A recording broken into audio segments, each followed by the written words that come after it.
Welcome to the Tony Gaskin Show, best-selling author, celebrity life coach, and international speaker. The purpose of this show is to bring you motivation, inspiration, and education in the areas of life, love, and business. Thank you for joining me. Now let's get started. Thank you so much for tuning in for another episode of Talks with Tony. Got a question from a young lady, and it says, "Hi, Tony.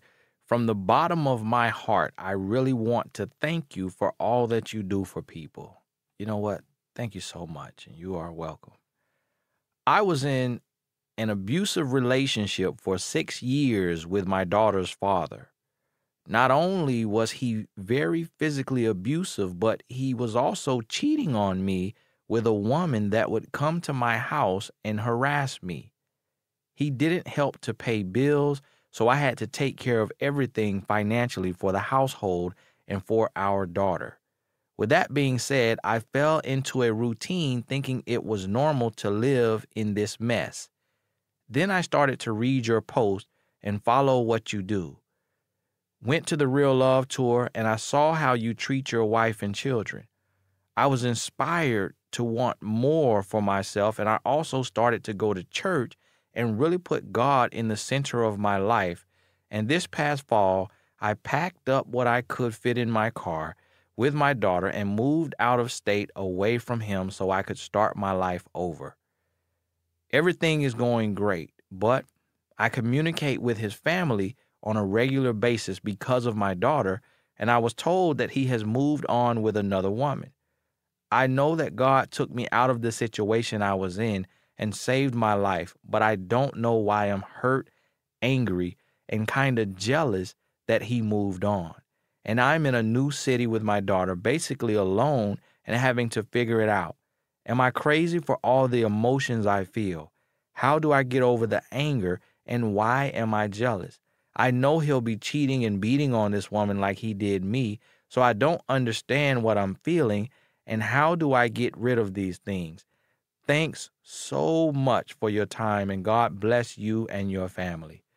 Thank you so much for sending that in. And that is a deep, deep question. And you know what? As crazy as it sounds, it's very real. It's very real. But you are there, and you said part of my answer is he will be cheating and beating on this woman. And for one, I think you really need to sit there and really need to picture that. Picture him cheating on her with another woman. Picture him sleeping with her, then leaving the house and going to sleep with another woman. Picture him slapping the other woman and then coming home and slapping her. Literally picture this. And then ask yourself, is that what I want? Is this what I'm jealous of? See, a lot of times you are forgetting the pain. The way our heart works, the way our mind works, we begin to self-soothe. You see a baby sometimes when they're crying, and then they start to self-soothe. They grab their pacifier and they start to self-soothe, and they calm down, and they're just, healing. That's in their mind. We were created in that way to kind of heal the pain or mask the pain. And so you are forgetting the pain. You got to literally picture it. And it will make your stomach hurt.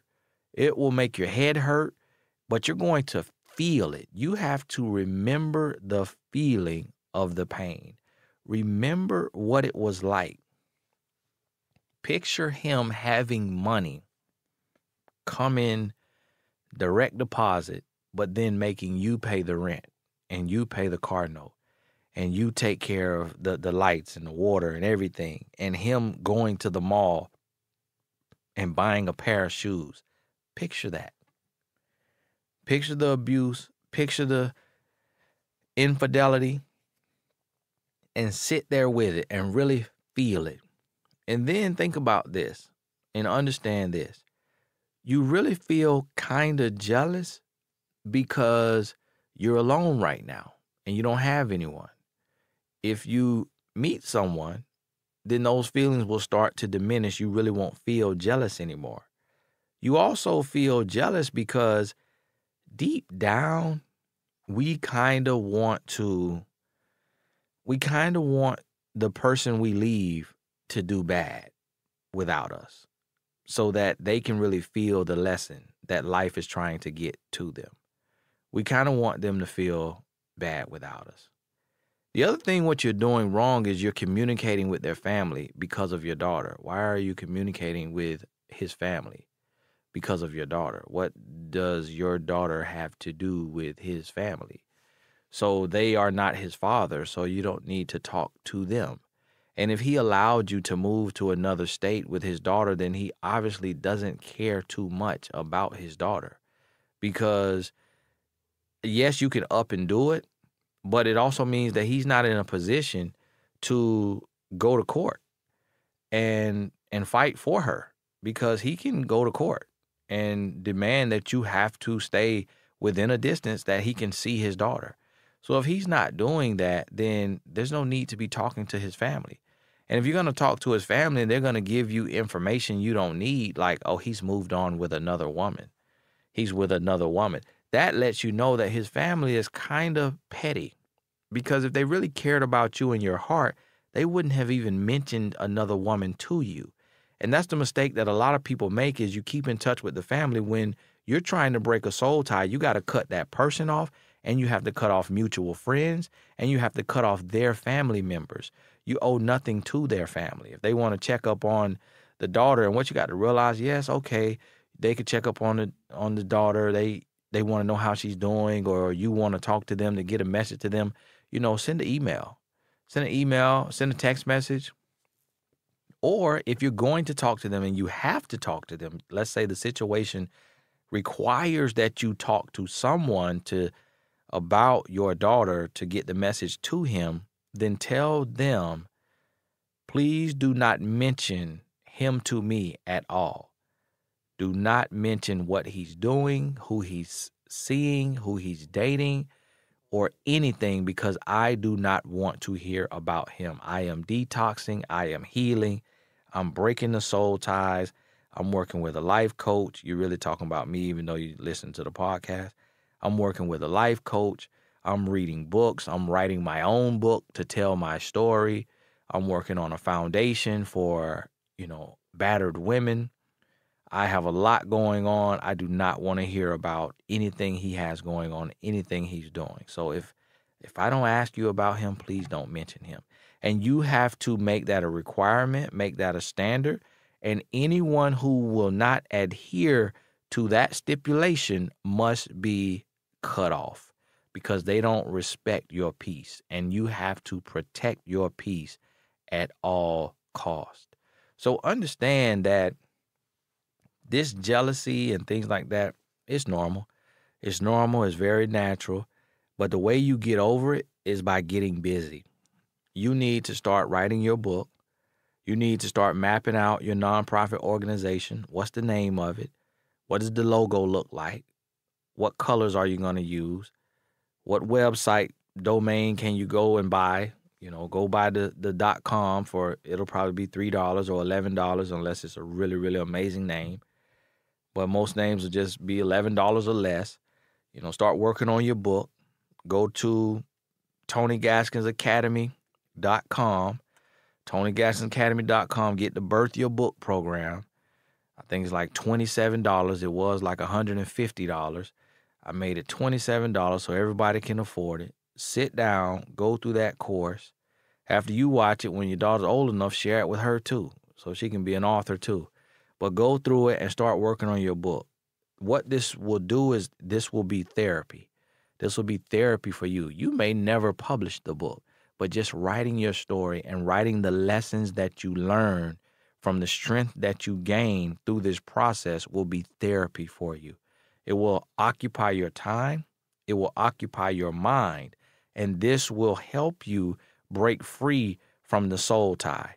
You got back into church. Make sure you find a church where you are and get in there and be there. Be in the church. Put your daughter in the children's church so she can have a great experience at church as well. If they don't have one, find one with a children's church and go there a month, 2 months, then start serving at a church, whether that's being an usher, whether it's joining one of the life groups where you can connect with other single moms. If they don't have a single mom life group, then you offer to start one, become a member of the church, give your 10% to the church, really get active and acclimated in the church in your city. And that also will help you heal and help you grow, and it'll replace the pain and the jealousy and the agony that you're feeling from this toxic relationship.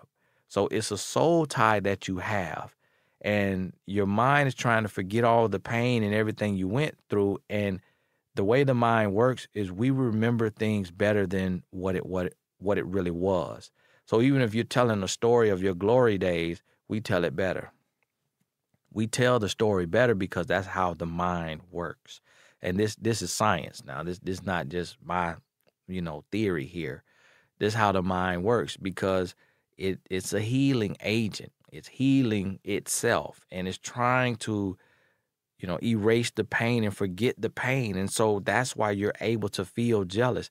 See, if you really, really could still feel the pain, you wouldn't be jealous at all. You would be like, oh my goodness, let me pray for her. Oh my goodness, you would feel sorry for her instead of being jealous of her.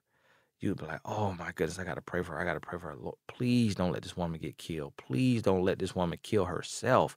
Please don't let this woman kill him.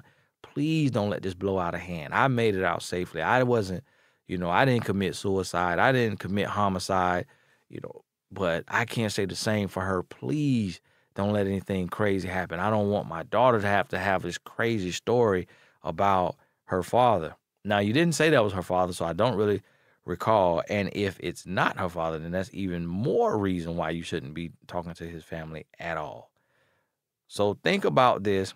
Yes, it says my daughter's father, 6 years with my daughter's father. So, he deserves the right to hear about her. To be honest with you, you can send a letter until you heal. You shouldn't be doing any phone communication where the conversation doesn't have boundaries, because when you're talking, you just can ramble. You can send an email, you can send a text, you can send a handwritten letter to give him updates on her until you heal, or to put them stipulations in place and make sure that they adhere to that. And if they don't, then you can reduce it to a text message or a voicemail or an email or a written letter, updating them on how she's doing. Thank you so much for that. If you have a question, please send it in to inbox@TonyGaskins.com, inbox@TonyGaskins.com. Thank you so much. We'll talk soon.